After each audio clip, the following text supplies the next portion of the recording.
Standards Committee of Merthyr Tydfil County Borough Council. Today is the 4th of April, it's 2 p.m. and the year is 2025. If we go firstly to apologies for absence. I'm not aware that we have any. No, I don't think so. Can I do one thing before we go to agenda item 2 is declaration of interest. Please to welcome Anna Williams-Price, Councillor Anna Williams-Price, new member to the Standards Committee representing the local authority. You're very welcome, Anna. I don't know if you want to say a few words before we start. No, just thank you, Chair, and nice to be here. Thank you. Okay, thank you. Agenda item 2, declarations of interest. Does anyone have a declaration of interest which might impact on any of the business or anything we're about to do today in this meeting? The answer is no. Thank you. Chair, can I just, before we go any further, can I ask members to put their cameras on? Yes. Could you please put your cameras on for those who... Monitoring officer, I've just texted 1 or 2 of them now to say they just need to accept the recording because their cameras have gone off. The same just happened to me. Thank you. Oh, there we are. Okay, yeah, everybody's back. I could see everybody but Pauline. I've just texted Pauline. She should be back in now. She just needs to accept the recording, and then there we go. We're absolutely fine. If we now go, welcome back everyone. If we now go back to the agenda, it's agenda item 3, and it's the minutes of the previous meeting. That was the meeting that we held on February the 7th, 2025. Just for accuracy, I'll go page by page. Page 1, page 2. Are we all happy those minutes are an accurate record of that meeting? Yeah. Yeah, thank you. Yes, Chair. I'll now go for exactly the same again, just to check if there are any issues that are outstanding that are not on the agenda today. Again, page 1 and page 2. We're all happy? Yes? There's only one item which I just want to mention now, if I may. It's in relation to we requested training on the Constitution, and delighted to say for those who were present, we received training on the Constitution from Mr. Simon Jones. That was done last week on the 28th of March. Thank you, Simon, and it was very useful and took us through an in-depth journey through the impact it has on the Standards Committee, in particular for the Constitution. Thank you. Don't there are any observations, Jeff?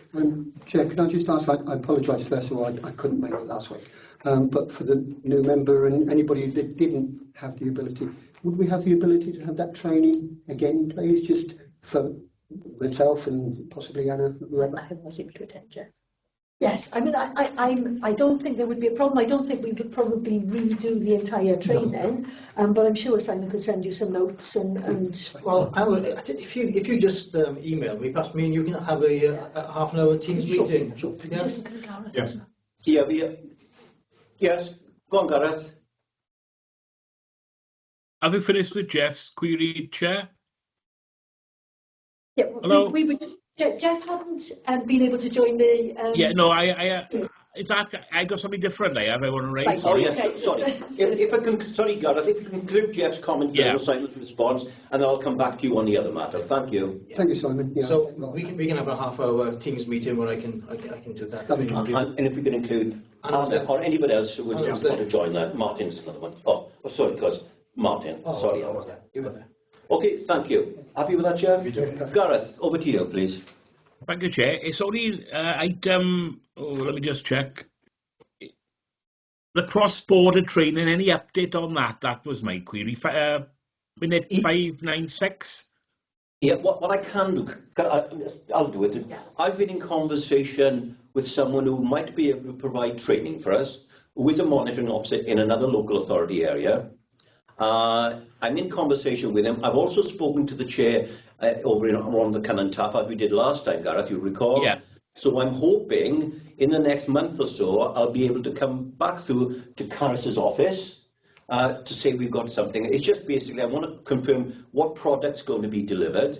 Secondly, what the costs are, and whether or not we can get some sort of location that we can all meet to do that. Is that okay? Yeah, great. Thanks, Chair. Thank you, Gareth. Thank you. Were there any other points on the agenda or can I conclude that now? Yeah.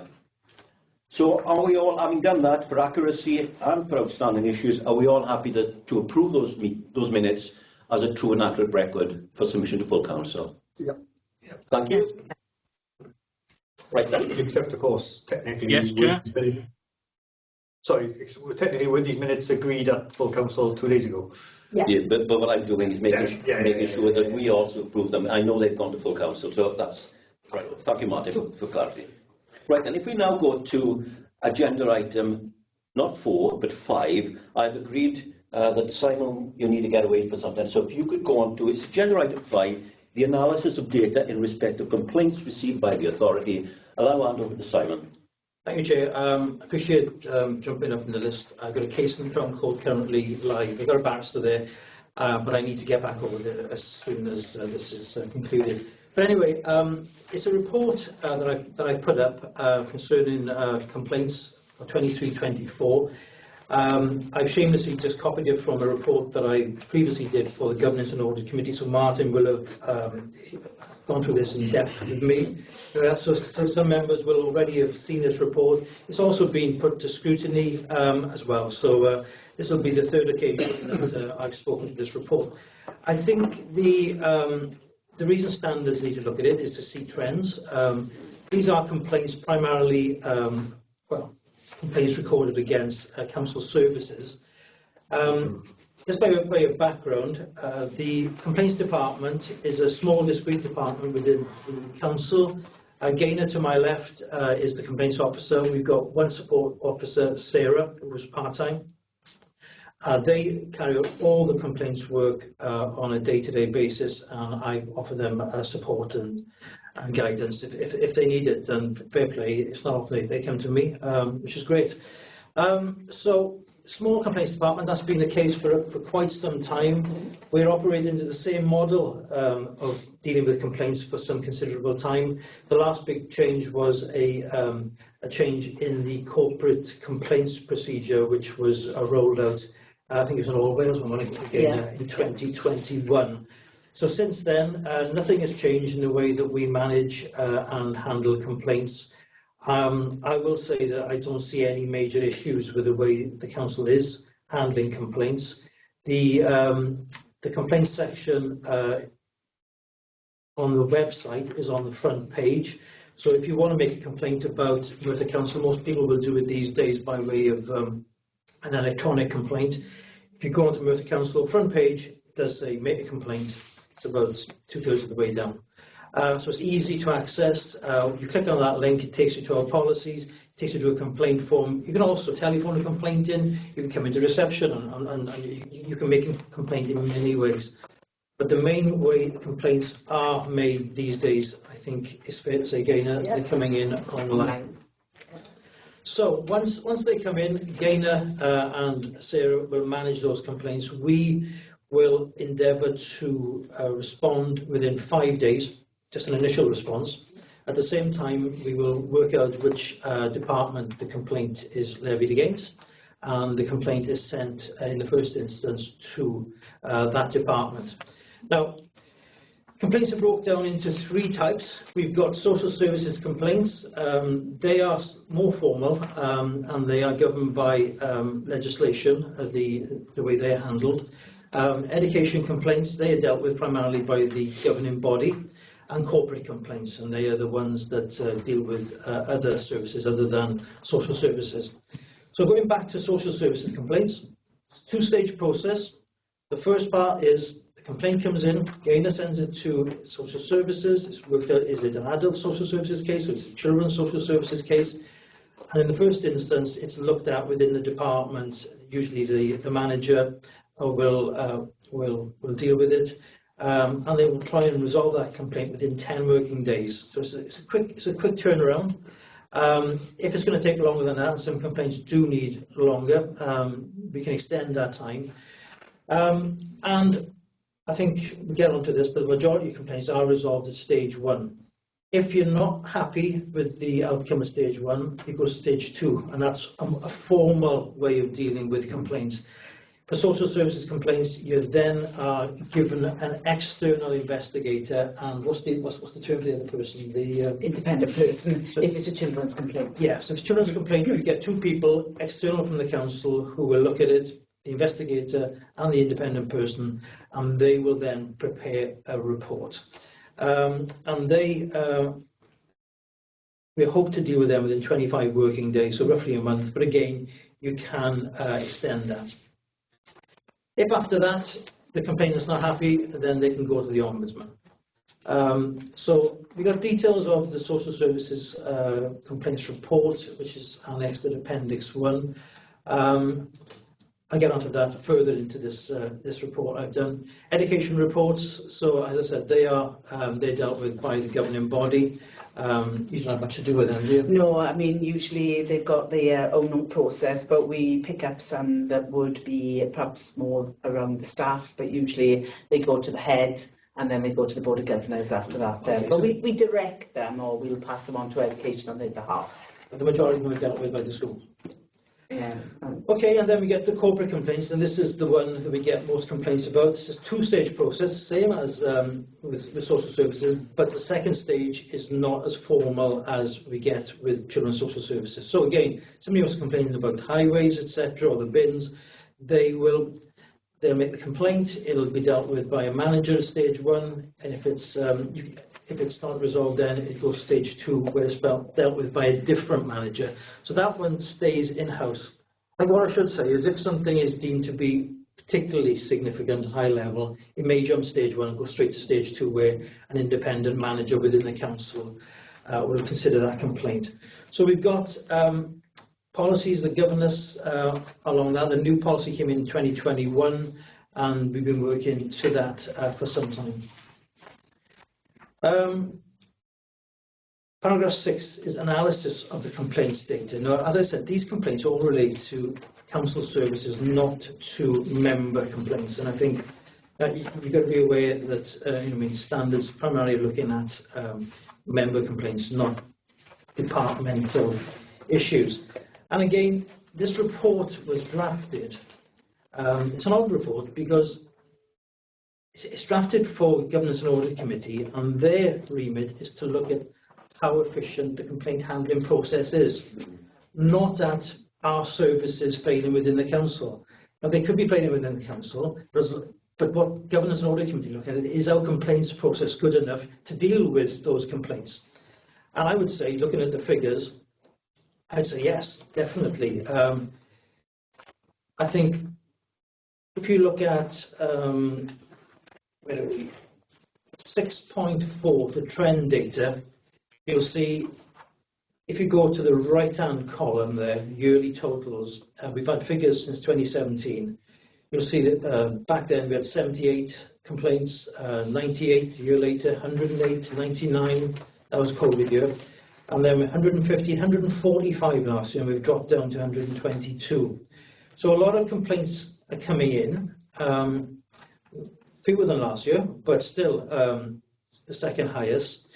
We have 35 for adult social services, and if you look there on that column, stage 1, 35 adult social services, stage 2, none. Okay, so every single complaint about adult social services was resolved at stage 1, which has got to be good.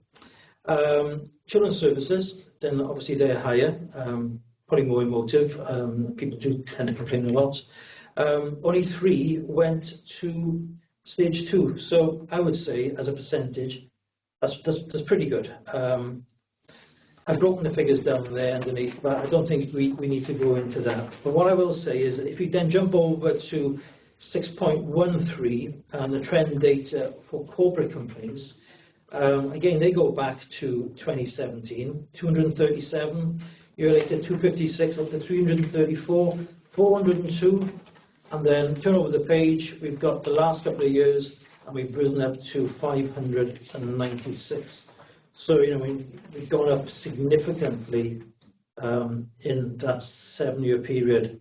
Now, that may well be a concern for the council, but what I would say, I think anecdotally, it's people are becoming more computer literate, people are becoming more used to complaining. I'm sure our services haven't got 3 times worse in that period. They may, but that's for the management here to determine. And then if we go on to, I think I've got figures here to show that even though we had 596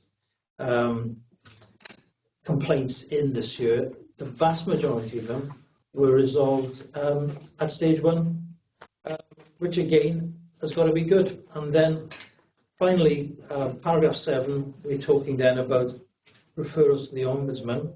We've only got figures going back to 2021 there. And again, if you look at the third column here, I'm reproducing the figures. So we've got 402 corporate complaints in 21, 499, 533, and the highest last year, 596. Out of those, and so we've got 596 corporate, we've got 35 adult and 87 children's social services. But out of that figure, only 12 went to the Ombudsman. I worked out that's 1.67% of the complaints actually found their way to the Ombudsman. And out of those 12, only 3 the Ombudsman got involved in.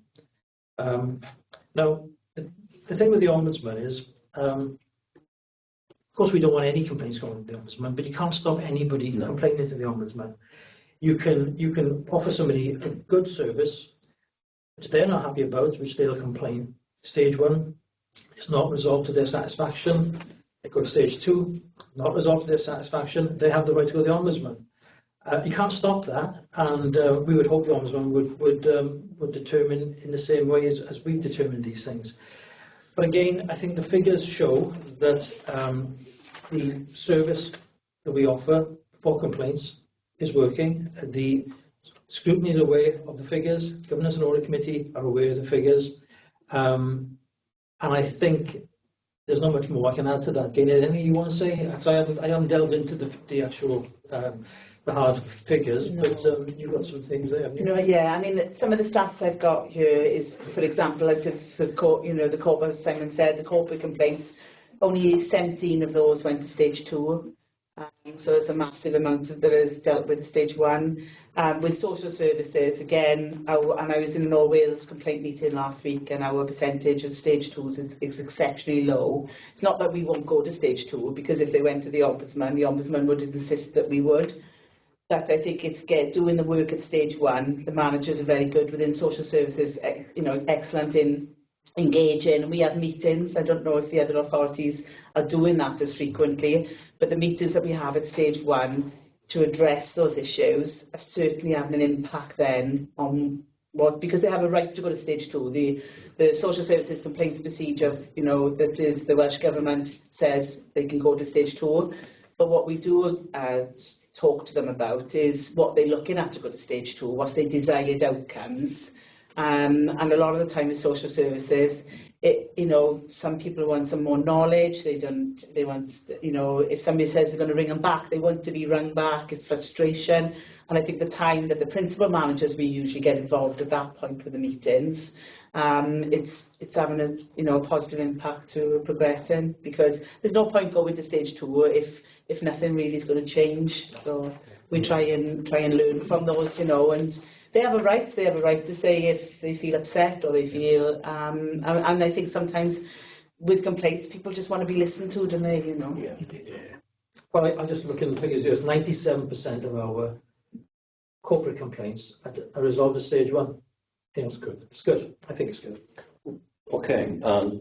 As regards being chair of audit and governance, you've gone through it, and your committee has gone through all of this as well once, I'm presuming. Yeah.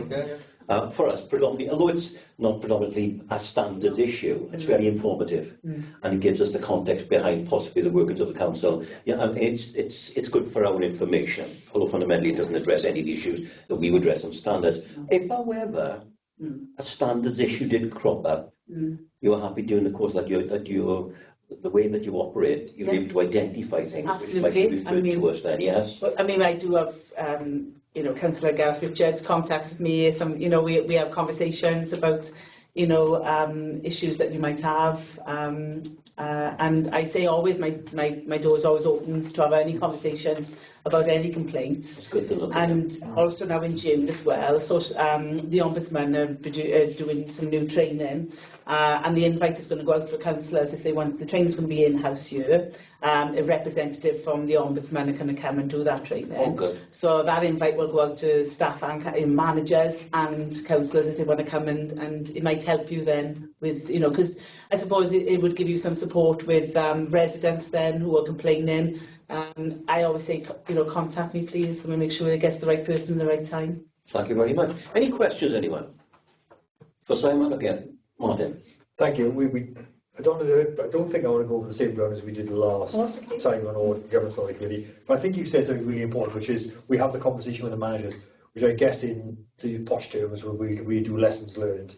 Yeah, An issue was raised, there was a problem, I went back to the manager fixed the problem, closed that loophole, so hopefully that complaint doesn't happen again. Yeah, we do. We have a lessons learned. We regularly record those down, especially if there's something that's come out. You know, that I think an example I used was that when gifts were coming into social services, you know, parents would bring gifts on to be passed on to the children. We didn't have a correct register and they weren't recording them properly. Unfortunately, one had gone missing and it caused a complaint. So that's just a little example of, you know, trying to introduce something that we've learned from a mistake, from a complaint, really. Yeah. Okay. And my other one is in a completely different area, which is about education. Former school governor, not in this parish, but to say the council has no role in the complaints policy is kind of interesting, because I'm sure they all adopt the standard model of complaints policy, which is set by this council, so it doesn't have a role.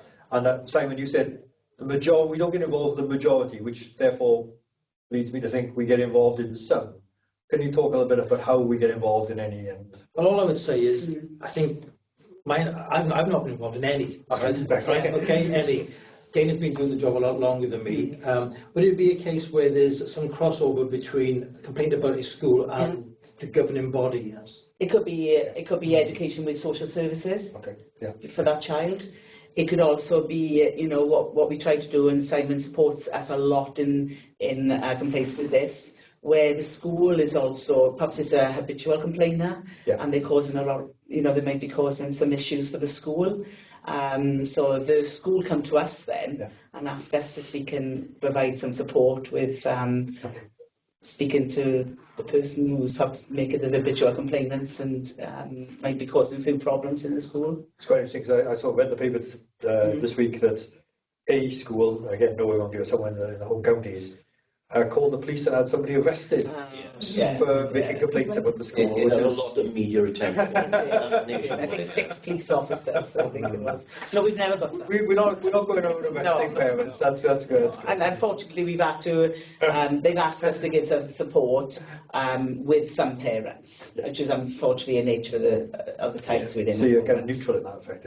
Very neutral, but we at the same time we try and, you know, sort of give some support to both the school but also the parent as well, isn't it? Like I said, as long as they listen to, I think we're halfway there. My last one, honestly, Chair. You promised no more. The 3 ombudsman cases that were upheld. Yeah.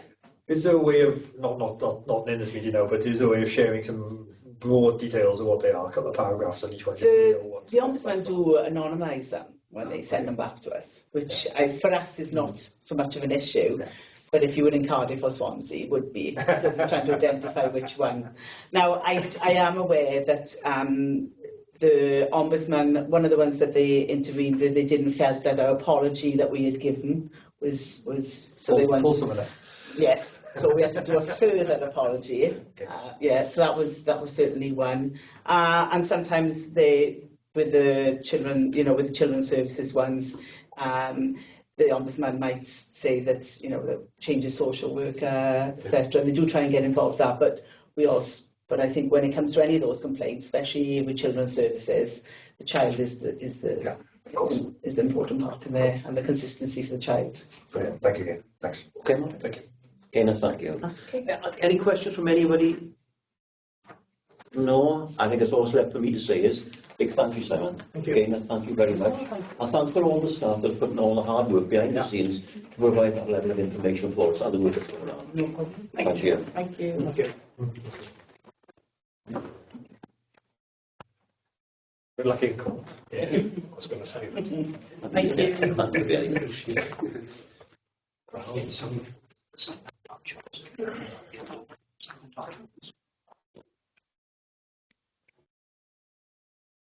Thank you. Okay then, if we now skip back to agenda item 4, which was the dispute resolution procedure, and I think this is where I hand over to Kaz, yeah? Okay, thank you. So this is hopefully going to be the end of a very long process, which Standards has been very much engaged with. So you will recall that we had a process where Standards came to a decision about a matter which was referred to you, and you had a hearing and you made a decision. That was then the subject of a further complaint to the Ombudsman, which then gave rise to the Ombudsman saying that that she wasn't happy with the local dispute resolution process because she felt that it took into account matters which should not have been resolved by Standards Committee, and also that it purported to say that any complainant could not complain to the Ombudsman once the matter had been dealt with by the Standards Committee. So, separate from that, that matter has been finally resolved. The councillor concerned has been finally dealt with by the Ombudsman, and as we've discussed in this committee, the outcome of that was exactly the same as the outcome of your resolution. However, what that left us with was some guidance which had been issued by the Ombudsman to suggest that local dispute resolution policies needed to be changed because they needed to avoid any of the issues which had caused a problem in that particular case. It's something that is applied across all 22 local authorities in Wales because, in fact, the Ombudsman had approved the previous dispute resolution policy which had applied across all 22 authorities. Ombudsman has now declined to produce a new policy, which means that each of the local authorities have had to revise their own. And so what you have in the papers before you today, you have the report which sets out where we are.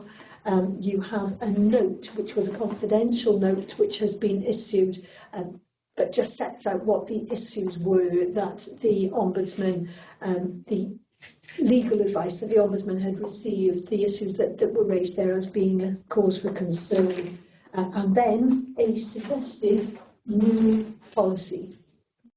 So what I'm going to do, with your permission, Chair, is go through the proposed new policy and just tell you where that changes from the previous one, just so that you are aware of it.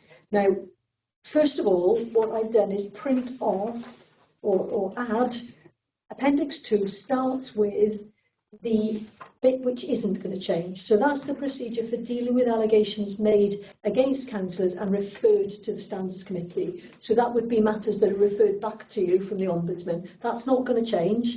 The Ombudsman is content with that part of the procedure. So where we're going to start looking at things being different is page 19 of your agenda. And that is the bit which is the local resolution.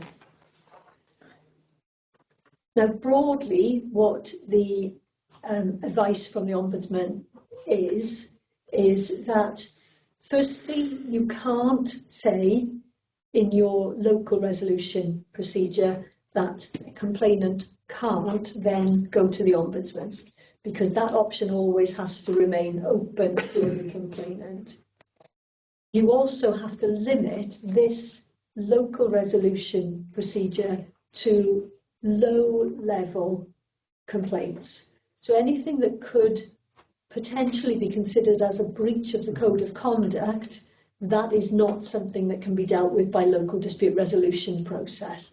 That has to be referred to the Ombudsman, and then if the Ombudsman considers it suitable, then it will be referred back to you and we'll go through the process which is still in place. What that has done is meant that there's actually quite a limited amount of complaint. Who did we just lose? we just lost Yeah, Pauline. Pauline's gone, yeah. She's waiting to come back in, just bear with. There we are. I'll pause just until she can come back in. Yeah, she's back She's online. there. She's, yeah. Pauline, can you just shout and let us know if you can hear us?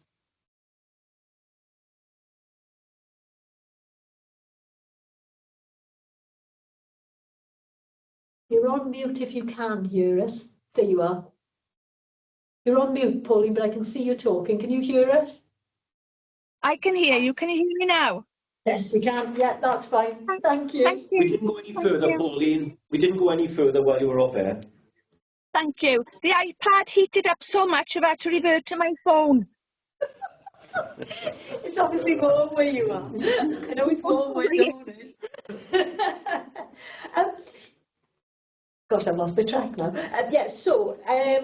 Minor low-level complaints, and also what we've done is remove one stage of the process from this procedure, the process whereby the Standards Committee could have a hearing, because it seems very clear from the advice we've been given from the Ombudsman that she doesn't want us to have hearings and make determinations unless it's on matters which have been referred back to us. Yes. So there will still be the option for there to be hearings by the Standards Committee. It's just that they won't be ones that are generated directly from a complaint. They will be generated by being referred back from the Ombudsman.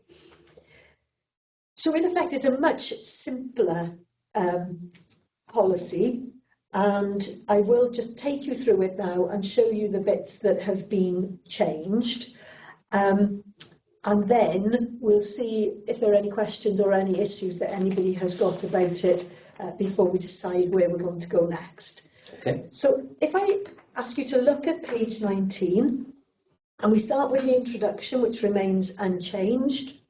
And then we get to paragraph 1.2, which sets out which says that legislation sets out statutory regime whereby complaints for breaches of the Council's Code of Conduct are referred to the Public Services Ombudsman for Wales. What we've added in there, for the sake of clarity, and because this is what the legal advice says should be there, is that next sentence. The option remains open to any complainant, notwithstanding the availability of this informal process, just to make that clear. 1.3. We've just added in some words to make it obvious that we are actually within this process dealing with the sort of lower level complaints. So it's the third paragraph, which starts, this protocol is designed.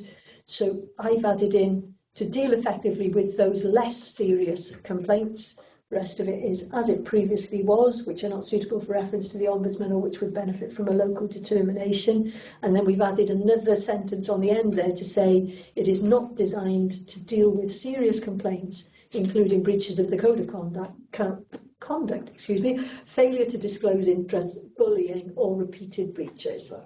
So that's just making that clear. Paragraph 1.4 is the same as it was. Paragraph 1.5, I've added the sentence on the end to say it may only be used where both the complainant and the person subject of the complaint agree, and that's something that was always the case, but I don't think it had been made very, very clear in our previous version. Then paragraph 1.6 is new, and that says the Standards Committee must bear in mind when dealing with any matter pursuant to this process that the option remains for the complainant to refer the issue to the Ombudsman, who may then refer it back to Standards for determination.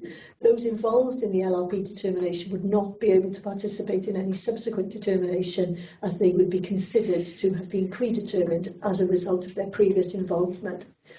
That's actually going to have limited bearing because you're not going to be doing hearings that would come directly from a complaint. You're only going to be doing hearings if they come via the Ombudsman and are referred back to you. But what you might have had is under this process, I might refer matters to you and just explain what's happened as part of a dispute resolution. So we would just need to be really careful that we don't involve you in something at that stage, which may mean you can't then be involved in a later stage. So that's really just a flag up that we need to be careful about that.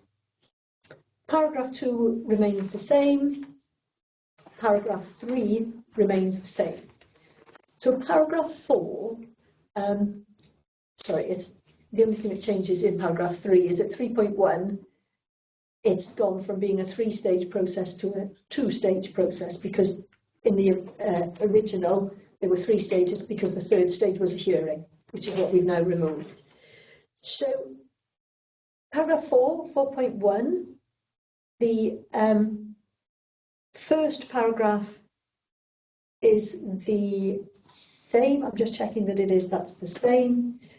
We've then removed a whole paragraph which used to say, and has now gone, but what it used to say was, if a local resolution is sought under this protocol, then all parties concerned must agree not to refer the matter to the Public Services Ombudsman for Wales, failing which this protocol cannot be used. If there is a formal referral to the Ombudsman, then legislation and regulations set out how the Ombudsman may investigate that matter, and if appropriate, refer the result of any investigation to the Standards Committee so the committee may determine that complaint. That has gone because it sounds as though we're trying to limit people's ability to refer things to the Ombudsman, which we're not allowed to do. So I've just taken that out completely. And then what is now paragraph 2, which was previously our paragraph 3, says, if following the first stage the councillor wishes to proceed with the allegation under this protocol, they may be, the matter may be referred to an informal resolution under stage 2 that used to have or for a resolution by the committee under stage 3, but we've removed stage 3. So we then go to stage 2 of the procedure, which is the informal resolution, and that stays the same. We've taken out 4.3, in fact we've left a little 4.3 in there, but 4.3 has come out completely because that was the hearing. And then we go all the way to paragraph 5, which is other matters. And we've removed some bits from the beginning there because they relate to the stage 3 process. So they've gone because we don't have a stage 3 process. But the paragraphs which are in there now, about the aim of the procedure to try and resolve complaints as quickly and effectively as we can, and then repeat that nothing prevents referral to the Ombudsman. And then just referring to the fact that it's not designed for use by members of the public because it is an internal matter.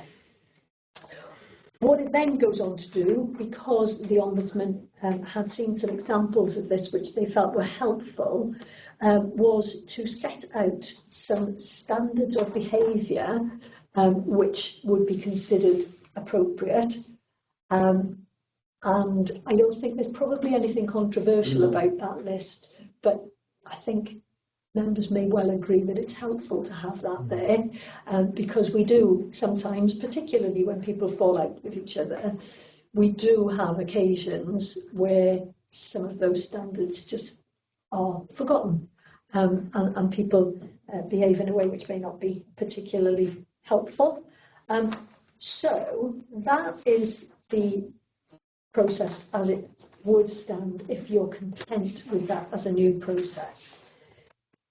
What it will mean is that you won't get matters referred to you when a complaint comes in. You won't get them referred to you first of all, but there may well be occasions where I would mention to you to let you know what's going on, just so that you know whether there are any issues about standards of behaviour and about general complaints. Sometimes complaints build up, and we have a theme about something, and so sometimes I might refer those to you. I can just see Lisa's got her hand there. Yes, I know.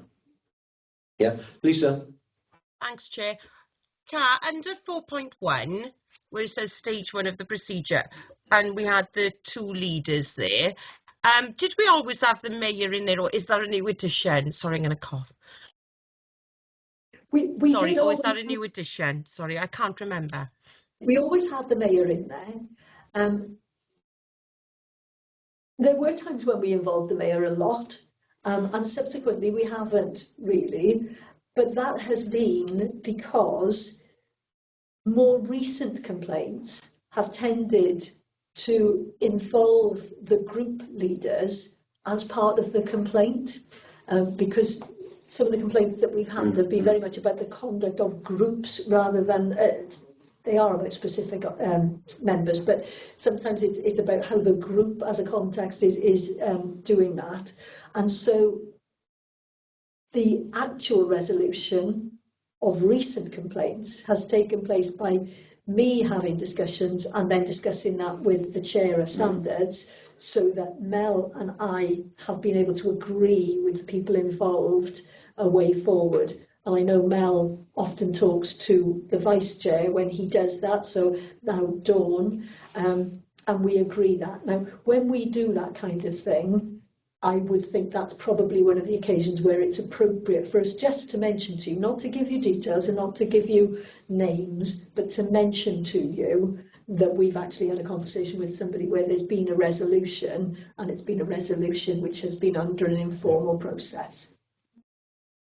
Okay, Yeah, Lisa, no- Yeah, for me, I think it's just, you know, I guess I would just have concerns about the political element there, even though the mayoral role is supposed to be non-political, because, you know, you could feel a little bit unfair depending on which party has been complained about, which individual, etc.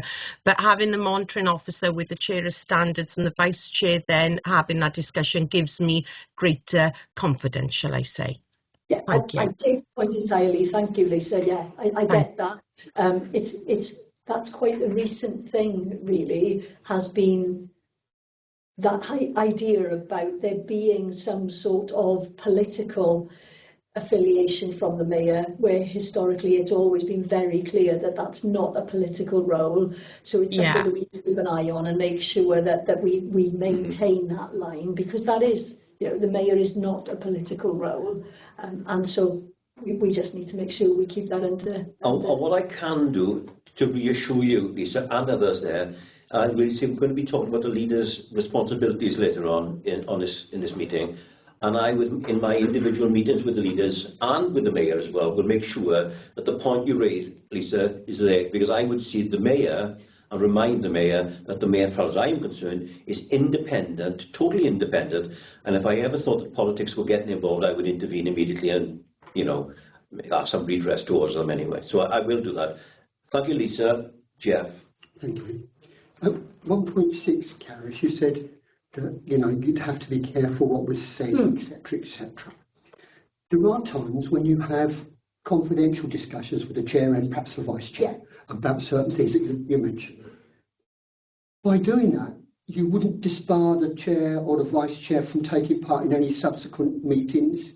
Right, so the potential, if the chair and I have had a conversation which has brought about what we think is an informal resolution, and then somebody decides that they actually, having said I'm satisfied with that and I'm happy, I'm now not, and I'm going to go on and try and raise that further, there is the possibility that that would mean that the chair would count as predetermined.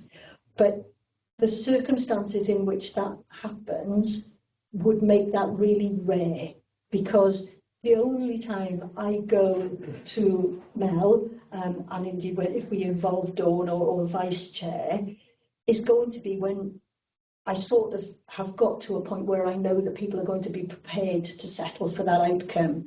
And what I'm then seeking from Mel is him to agree that that's an appropriate way to deal with it, rather than him having to make a determination and say that person's right and that person's wrong. And just to ensure that there is a clear line of sight between what's been done and what could be coming down the line, I will then brief Dawn once I know it's been resolved as to what's happened, rather than us be briefed together so that we both put ourselves out of the box, as it were. That was my point. So if I'm not there then be able to chair the hearing, Dawn is able to sit in my place to chair the hearing, because she has not been contaminated, if I can use that word, by the journey that we've taken to get there. Okay, fine. That was my point. Thank you. Thank you. So could I bring in Martin first? Oh, sorry, I didn't see Martin. Just quickly, I think that's really helpful to clarify this process. A couple of things. One is, it now feels like previously we had one model protocol set by the Ombudsman, now we have 22 local ones. Surely you're working together with your colleagues across Wales to streamline these as best we can. Yeah.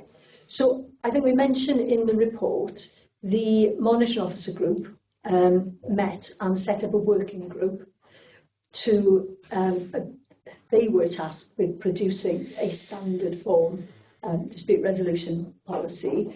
They decided that they wouldn't do that because they felt that the way local customs work, that occasionally it would mean that we'd be imposing things on others which may not work.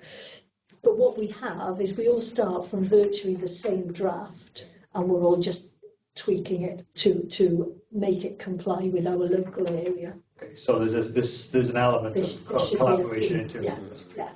My other question was about really helpful. Of course, we don't get involved in stage 1 and stage 2. You mentioned referring back to us. I think it would be helpful if there was some sort of formal way of doing that, so we could track how many cases had been through stage 1, so stage 2. Right. Some kind of highlights, themes, etc. Those kind of things. On a annual, half-annual basis. Yeah. We do have. I'm just trying to think whether that would come into anything we have in existence, and actually it doesn't.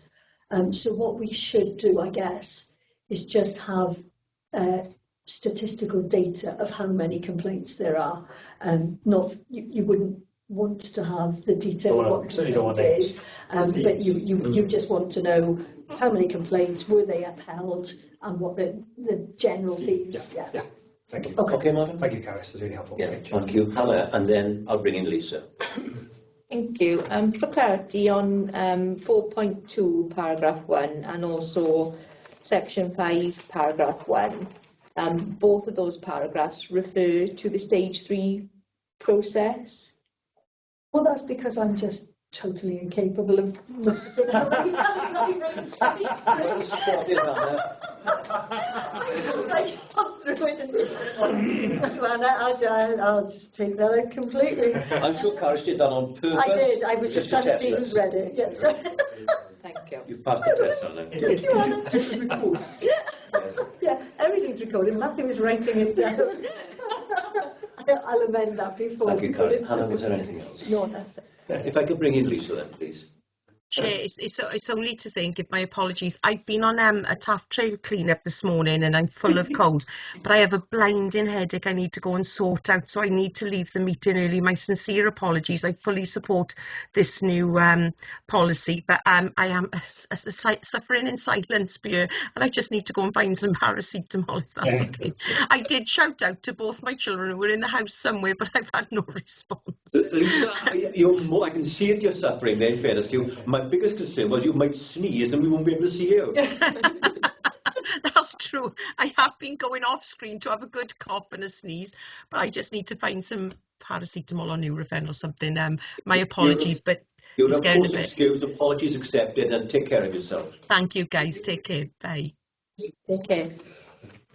Was there anything else on this procedure? I think the test is going to be, once we get issues that we have to deal with, we look at it, we model it, we fit into it, and then we sort of work through it and work in the process. There's no better way of dealing with something than in the real world.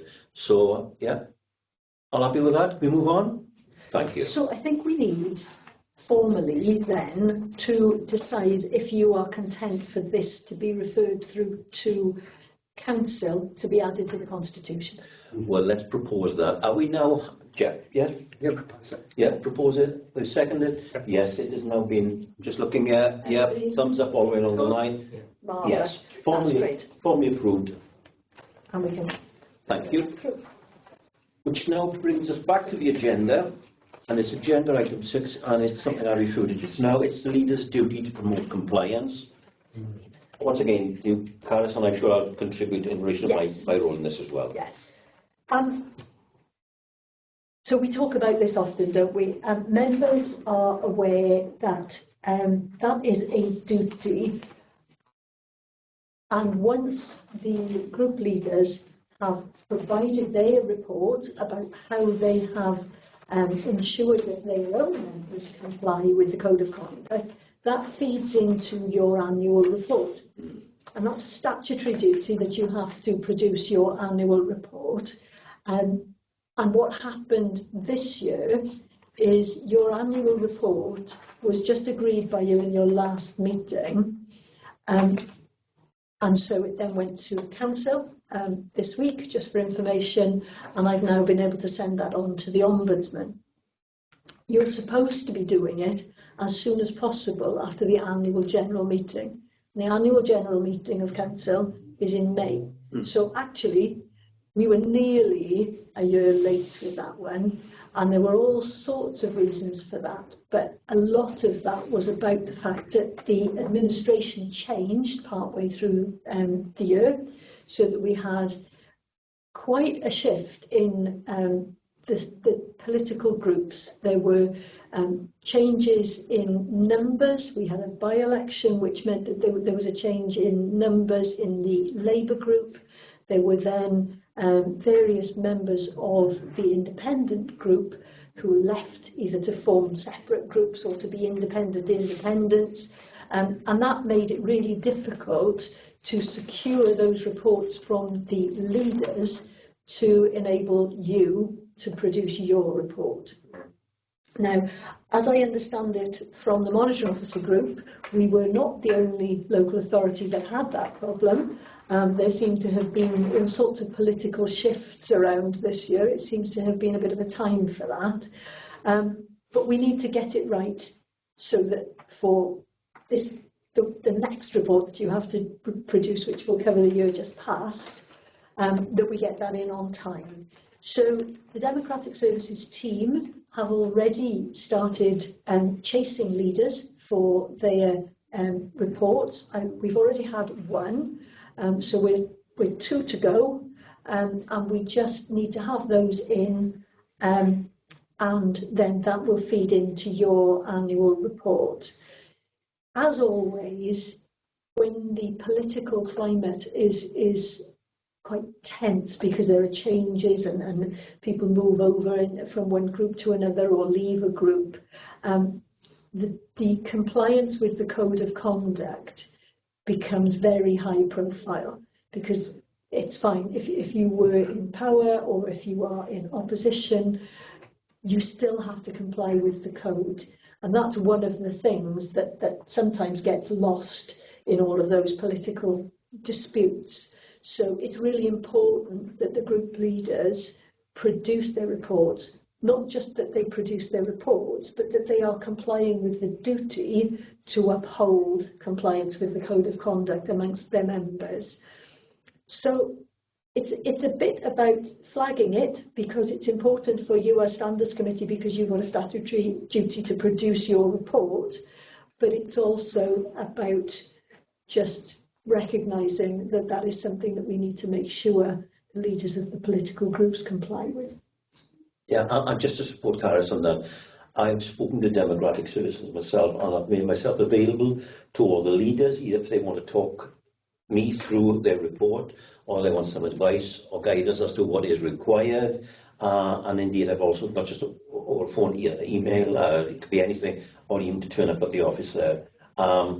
And they've assured me that the leaders are on top of it now and are working towards that. But I just want to make sure we play our part in advising and guiding the leaders, so that I wouldn't want it to be in a similar position next year. We were almost a year behind the submission of that report.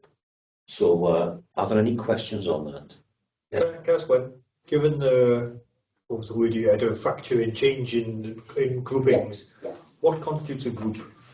So anything more than one member can make themselves a political group. And in fact, we do currently have one political group, which is 2 members. Okay. So what, if somebody wants to be constituted as a political group, they have to register that formally with the council, and they have to have the signature of all of the members of their group, and then they have to nominate a leader of that group. So in the one group, which is just 2 members, they've complied with that, and the one of them is then the leader of that group. We've got, I'm going to lose I think there's 4 independents now, and then we have a Labour group and an independent group. 3 groups. Yes, so there's 3 groups, a couple of independents, and then that constitutes the whole of it. Okay, thank you. Okay, no. I'm just looking, are there any questions on that particular issue? Thank you. What I want to do, before we go on to agenda items then, which is date of the next meeting, let's get into any other business deemed urgent by the chair. It's not urgent, but I've just given an update on something that has happened. It's in relation to the National Forum. I gave an update, verbal update at the last meeting in relation to some of the issues that had cropped up in the National Forum of Chairs.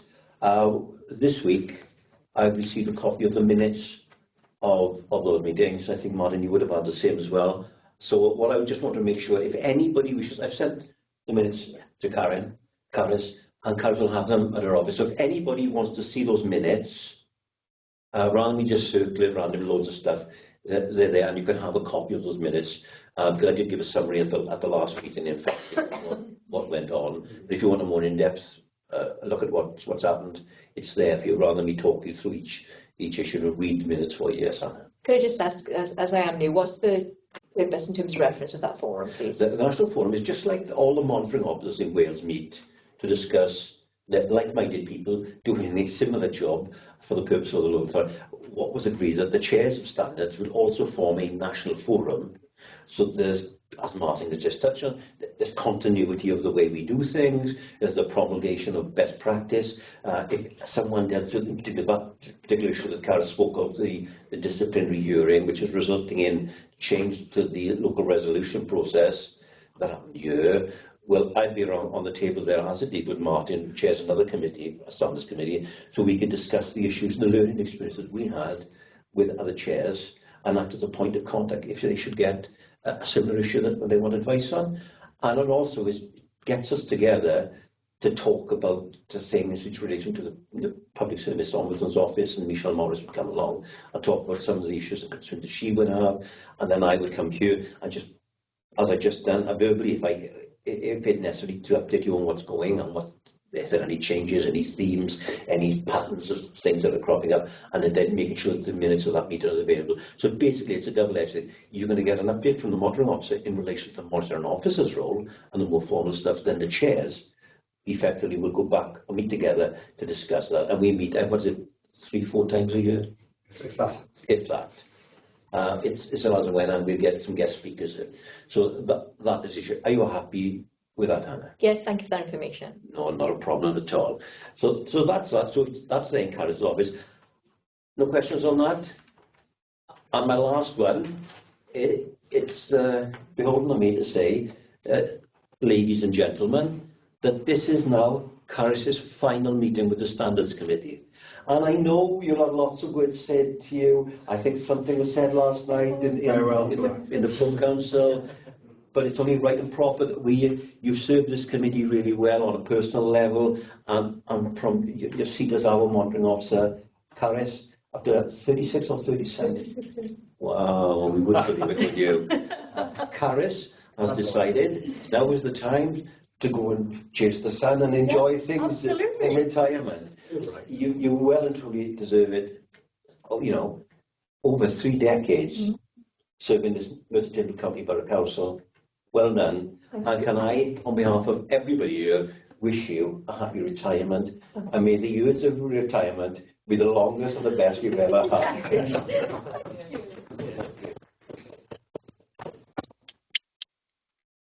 I am, unfortunately, Caris, I haven't got a bunch of flowers. No, I know. I had lovely flowers on Wednesday. Really. And a kiss. Thank you. And your family.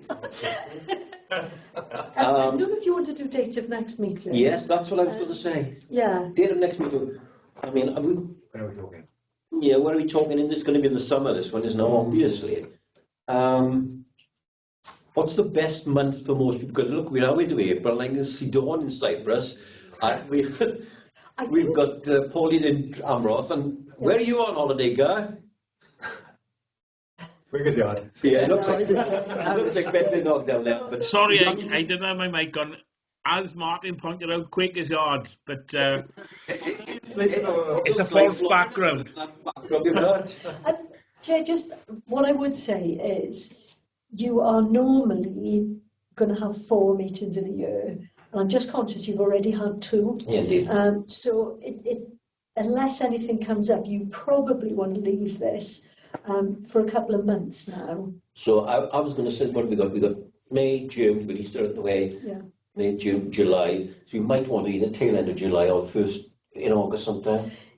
If you think you're going to get everybody in August, that's the only problem, isn't it? For councillors August. Yeah, yeah. Chair?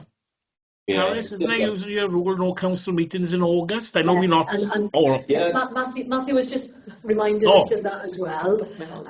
So I So we're probably looking at something the first week in September-ish think you then. probably are. That's probably going to be the best thing. Yeah. So I'm clear in 50. I'm not going to go away till the end of September when schools go back. yeah. So I'm available in the early part. It's up to you guys now to come up with the date. Or chair, the tail end of July, perhaps, and then in November, December. Yeah, that might work just as well. Mightn't Yeah. it? If you can get people before they go away in July, and then do sort of November time. Well, let's do that. Let's look for the last week in July and make myself available for that. 25th of July, Friday, 25th of July is the last Friday. Right, I could probably dial in. I could probably. That's you fine. could. Yeah. Oh, marvellous. There we are. 25th. No, I'm more exotic than Kevin. David? I could do that. Yeah. 25th, Yeah, Jeb, 25th. Hannah, Gareth and Pauline. Dawn's okay, Pauline. Yeah, I've Gareth, got nothing booked. So, I'll say yes at the moment. Can I just ask a question? Has the Yeah. meeting always been on a Friday, or is there an opportunity to move it to a Thursday or a different day? It's been on a Friday for a very long time now, and given the number of other meetings that the councillors particularly have to go to in the week, I think trying to move it becomes really difficult. Is it difficult for you to do Friday, is it? No, it's fine. It's fine. I just wanted to ask the question. Yeah, it's not fixed by anything other than it just seems to work. Okay. Everybody has now, I think, got used to the idea that we do this on a Friday afternoon, and when we start canvassing dates, we're normally pretty good at getting dates on a Friday. Okay, that's fine. Yeah. And as we've seen, today is a good example. And even if you can't be in here, in this room, you can come in via Zoom or Teams or whatever. It doesn't matter where you are, you know. So it works, I think, Pauline. Okay, thank you very much, Mel. Okay, thanks. Is that it, friends? So the date that we've got is Friday the 25th of July at 2 p.m. Yeah. Date of next meeting. And now all that remains is to say, take care, have a great weekend, and thank you for your contribution today. Thank you. Thank you. And to say thanks Thank you, Chair. to any members of the public who might be listening and watching today. Thank you.